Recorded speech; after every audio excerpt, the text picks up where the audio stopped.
ये पूरी वारदात राजबाड़ी जिले के हुसैन डांगा गांव की है। वहां जमातियों की भीड़ ने अमृत मंडल उर्फ सम्राट को पीट पीट कर मार डाला। पुलिस का कहना है कि अमृत मंडल सम्राट वाहिनी का सरगना था और उस पर जबरन वसूली के आरोप थे।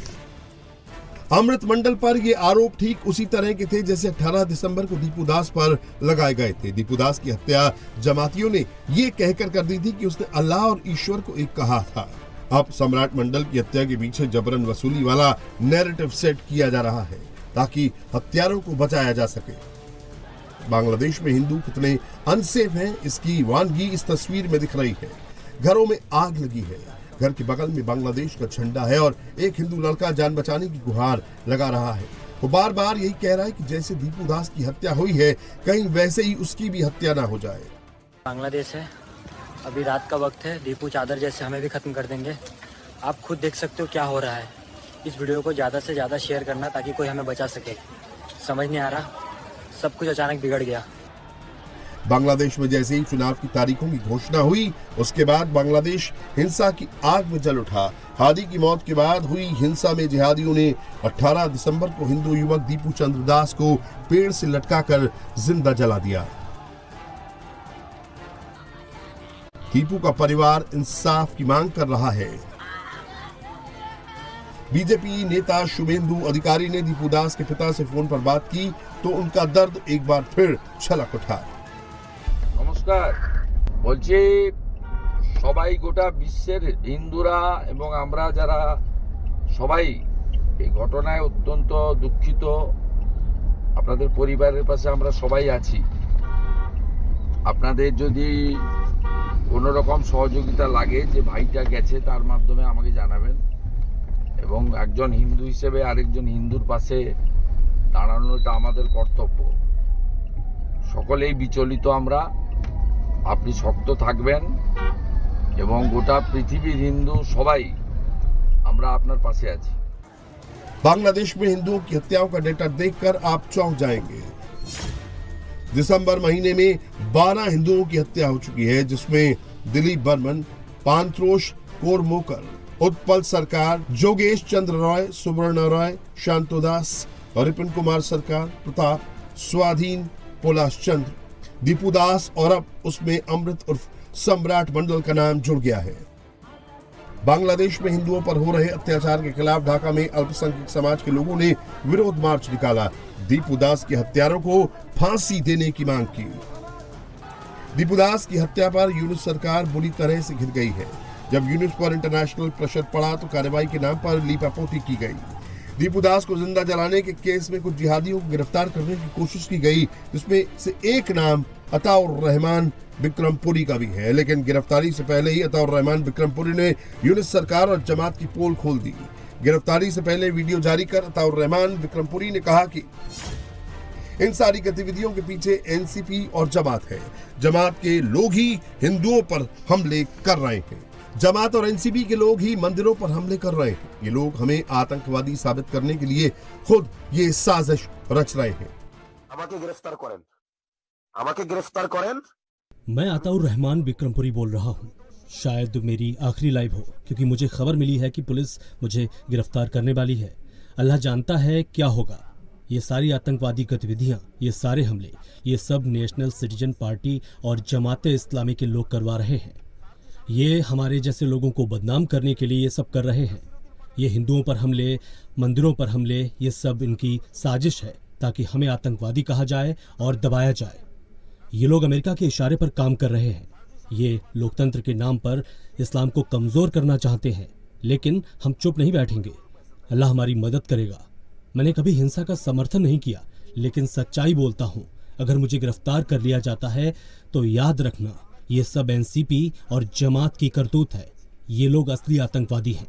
ये लोग सोचते हैं कि मुझे जेल में डालकर चुप करा देंगे, लेकिन अल्लाह की आवाज़ कोई नहीं रोक सकता। भाइयों, एकता बनाए रखो, इन साजिशों से सावधान रहो। एनसीपी और जमात के पीछे जो ताकतें हैं वो इस देश को बर्बाद करना चाहती हैं। दुआ करें कि अल्लाह मुझे और सभी तौहीदी लोगों को हिफाजत दे। তারাও যেমন ইঙ্গিতপূর্ণ শব্দ দিয়ে পোস্ট দিছে, আমরাও এরকম ইঙ্গিতপূर्ण শব্দ দিয়ে পোস্ট দিছি। ये वही अताउर रहमान बिक्रमपुरी है जो हादी की मौत के बाद भीड़ को उकसा रहा था। भारत के खिलाफ लोगों को भड़का रहा था। बांग्लादेश के लोग भी अब कहने लगे हैं कि यूनुस सरकार ने पहले आतंकियों को जेल से बाहर निकलवाया, फिर उसका इस्तेमाल किया और अब बांग्लादेश में हिंसा की आग लगाई। First place, the interim government released from jail dozens of Islamist terrorists who were convicted of murder and terror acts. So all these radicals are used to organize mobs who are attacking not only Aum Leaguers but also any sane person opposing Yunus government. These incidents is almost, it's my opinion that all are created by Muhammad Yunus mob groups, Islamic terrorists, and NCP, AD party, and also Inqilab Moncho. It's absolutely created by Muhammad Yunus. No, it's not accidental incident. Bangladesh में हिंदुओं पर हो रहे हमले के पीछे 17 साल बाद खालिया जिया के बेटे तारिक रहमान वापस बांग्लादेश लौट आए हैं। तारिक रहमान को बांग्लादेश के अगले प्रधानमंत्री का प्रमुख दावेदार माना जा रहा है। हिंदुओं पर हो रहे हमलों पर उन्होंने कहा कि बांग्लादेश जितना मुसलमानों का है उतना ही हिंदुओं का भी है। मुसलमान, बौद्ध, क्रिश्चियन, हिंदू सह विभिन्न इस देश में मुसलमान, बौद्ध, क्रिश्चियन, हिंदू सभी धर्मों के लोग रहते हैं। ये देश सबका है, मैदान में रहने वालों का भी और पहाड़ी इलाकों में रहने वालों का भी। हम सबको एकजुट होकर एक ऐसे बांग्लादेश का निर्माण करना है जिसका सपना हमारे पूर्वजों ने देखा था। मतलब ये कि हमें डर और भय से मुक्त बांग्लादेश का निर्माण करना होगा। हमको देश में शांति चाहिए, हमको अपने देश में शांति चाहिए। प्रिय भाइयों और बहनों, मार्टिन लूथर किंग, आप सबने नाम तो सुना होगा उनका। मार्टिन लूथर किंग का नाम सुना है ना? मार्टिन लूथर किंग का एक बयान बहुत मशहूर है, आई हैव अ ड्रीम। आज बांग्लादेश की माटी की कसम खाकर मैं आपके सामने एक बात कहना चाहता हूं। बांग्लादेश नेशनलिस्ट पार्टी के सभी सदस्यों के सामने ये कहना चाहता हूं, आई हैव अ प्लान। ये योजना मेरे देश के लोगों के लिए, मेरे देश के लिए है। आज मैं अपनी ये योजना सबके सामने पेश कर रहा हूं। इस योजना का मकसद देश की जनता का विकास करना है। अगर देश की जनता की किस्मत बदलनी है तो इस परिकल्पना को साकार करना जरूरी है। प्लान সেই কার্যক্রম সেই পরিকল্পনাকে বাস্তবায়ন করতে হয়।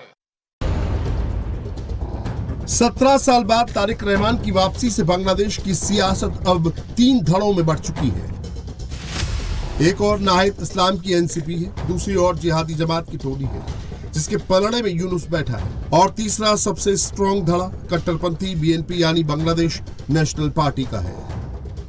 तारिक रहमान की मौजूदगी के बाद लोगों की टेंशन बहुत ज्यादा बढ़ गई है क्योंकि ढाका में अब 2 कट्टरपंथियों की टक्कर होने वाली है।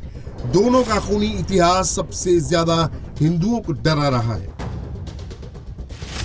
जमात इस्लामी वो पार्टी है जिसने 1971 में बांग्लादेश की आजादी का विरोध किया, पाक फौज को सपोर्ट किया। जमात के राजाकारों पर 3 लाख से ज्यादा बांग्लादेशियों के कत्ल का आरोप है। हसीना के तख्ता पलट के बाद हिंदुओं के नरसंहार का आरोप भी जमात पर ही लगता है। बीएनपी भी कुछ कम नहीं है। ये वो पार्टी है जिसके नेता जियाउर रहमान ने फौज के जरिए बांग्लादेश में पहला तख्ता पलट किया, शेख मुजीब समेत उसके परिवार को मौत के घाट उतारा था। हिंदुओं के नरसंहार में इसका रोल भी कम नहीं है। बीएनपी की गिनती भी पाकिस्तान समर्थकों में ही होती है। बांग्लादेश की सत्ता के लिए अब 2 कट्टरपंथी भिड़ने जा रहे हैं, इसीलिए आगे ढाका में कुछ भी हो सकता है। आग लग सकती है, खून बह सकता है, लाशें बिछ सकती हैं। यूनुस को चुनाव से पहले भागना भी पड़ सकता है क्योंकि जमात के शफीकुर रहमान की नजर इस वक्त ढाका के प्रधानमंत्री की कुर्सी पर है। वो नहीं चाहता कि चुनाव हो क्योंकि उसे चुनाव में हार का डर सता रहा है। मोहम्मद यूनुस की नजर इस वक्त ढाका की कुर्सी पर है। वो भी नहीं चाहता कि फरवरी में चुनाव हो क्योंकि चुनाव होते ही उसे ढाका से फ्लाइट पकड़नी होगी। नाहिद इस्लाम की पार्टी एनसीपी को नवंबर में ही मान्यता मिली है। चुनाव की तैयारी पूरी नहीं है, ना ही पार्टी के पास पूरे बांग्लादेश में कैडर है। ফ্যাসিবাদী শক্তি এবং তাদের দোসররা দেশে এবং বিদেশে সক্রিয়, তারা চেষ্টা করবে বাংলাদেশের গণতান্ত্রিক উত্তরণকে যেন কণ্ঠকাঠিন্য করতে পারে, বাধাগ্রস্ত করতে পারে, পারতপক্ষের নির্বাচনকে বানচাল করতে পারে। অবশ্যই সেটা দুঃস্বপ্ন, আপনারা সেটা সামনে দেখতে পাবেন। যারা এই সমস্ত অগণতান্ত্রিক প্রক্রিয়ায় সন্ত্রাসী কায়দায় বাংলাদেশের গণতান্ত্রিক অগ্রযাত্রাকে বাধাগ্রস্ত করতে চাইবে তাদেরকে আমরা সম্মিলিতভাবে সকলকে নিয়ে প্রতিহত করব ইনশাআল্লাহ।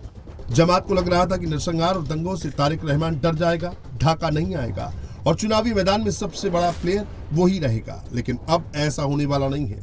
तारिक रहमान मैदान में उतर चुका है, उसकी कट्टरपंथी टोली भी सड़क पर निकल चुकी है। अब ढाका में सबसे बड़ा दंगल होगा। আপনাদের সকলের সামনে আমি বলতে চাই, আই হ্যাভ এ প্ল্যান। আমরা দেশে শান্তি চাই, আমরা দেশে শান্তি চাই, আমরা দেশে শান্তি চাই। মার্টিন লুথার কিং নাম শুনেছেন না আপনারা? মার্টিন লুথার কিং, তার একটি বিখ্যাত ডায়লগ আছে, আই হ্যাভ এ ড্রিম। আজ এই বাংলাদেশের মাটিতে দাঁড়িয়ে আপনাদের সকলের সামনে আমি বলতে চাই, বাংলাদেশ জাতীয়তাবাদী দলের একজন সদস্য হিসাবে আপনাদের সামনে আমি বলতে চাই, I have a plan for the people of my country, for my country. Bangladesh इस वक्त बारूद के ढेर पर बैठा है। एक और जिहादी जमात है तो दूसरी ओर कट्टरपंथी बीएनपी। टेंशन बहुत ज्यादा बढ़ चुकी है। लोगों को अभी भी लग रहा है कि बांग्लादेश का यह चुनाव इतिहास का सबसे खूनी चुनाव हो सकता है। जमात को पता है तारिक रहमान जब तक मैदान में है, प्रधानमंत्री की कुर्सी तक पहुंचना उसके लिए मुश्किल है।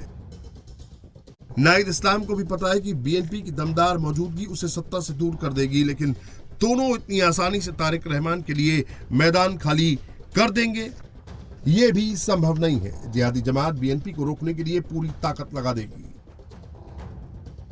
আশাকে নিয়ে যে আকাঙ্ক্ষা প্রতিষ্ঠিত হয়েছে, আমরা মনে করি জনগণের সেই আকাঙ্ক্ষা শতভাগ প্রতিষ্ঠিত হবে তার নেতৃত্বে।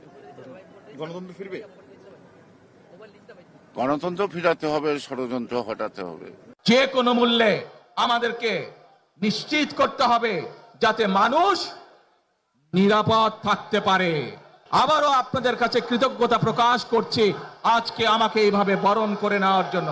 আমরা যে শ্রেণীর মানুষ হই, আমরা যে দলেরই রাজনৈতিক দলের সদস্য হই অথবা একজন নির্দলীয় ব্যক্তি হই, আমাদেরকে নিশ্চিত করতে হবে যে কোনো মূল্যে আমরা আমাদের এই দেশের শান্তি শৃঙ্খলাকে ধরে রাখতে হবে। যে কোনো মূল্যে যে কোনো বিশৃঙ্খলাকে পরিত্যাগ করতে হবে। যে কোনো মূল্যে আমাদেরকে নিশ্চিত করতে হবে যাতে মানুষ নিরাপদ থাকতে পারে। ढाका में आते ही तारिक रहमान शांति की बात कर रहा है, हसीना के खिलाफ बोल रहा है, जिहादी जमात को टारगेट कर रहा है। वो खुद कुछ कम नहीं है। हसीना की सत्ता जाते ही कट्टरपंथियों के प्रेशर में यूनुस ने तारिक रहमान के सारे मुकदमे हटा दिए हैं। उम्र कैद की सजा भी रद्द की जा चुकी है। পরবর্তীতে 90 স্বৈরাচারের বিরুদ্ধে এদেশের জনগণ, এদেশের খেটে খাওয়া মানুষ তাদের গণতান্ত্রিক অধিকারকে ছিনিয়ে এনেছিল, কিন্তু তারপরেও ষড়যন্ত্রকারীদের ষড়যন্ত্র থেমে থাকেনি। আমরা তারপর দেখেছি 2024 সালে, 71 সালে এই দেশের মানুষ যেমন স্বাধীনতা অর্জন করেছিল, 2024 সালে এদেশের ছাত্র জনতা সহ সর্বস্তরের মানুষ, কৃষক, শ্রমিক, গৃহবধূ, নারী, পুরুষ, মাদ্রাসার ছাত্র সহ দল মত নির্বিশেষে, শ্রেণী পেশা নির্বিশেষে সকল মানুষ সেদিন 2024 সালের 5ই আগস্ট এই দেশের স্বাধীনতা এবং সার্বভৌমত্বকে রক্ষা করেছিল। तारिक रहमान प्रधानमंत्री की कुर्सी के सबसे बड़े दावेदार नजर आ रहे हैं, इसलिए जमात और यूनुस की नजर में सबसे ज्यादा खटक रहे हैं। जिहादियों को लग रहा है कि हसीना के जाने के बाद बनी खाली जगह पर तारिक अपना कब्जा जमा लेगा और इसीलिए जमात कभी भी ढाका में दंगा पार्ट 2 लॉन्च कर सकती है। चुनाव रोकने के लिए कभी भी खूनी खेला शुरू हो सकता है।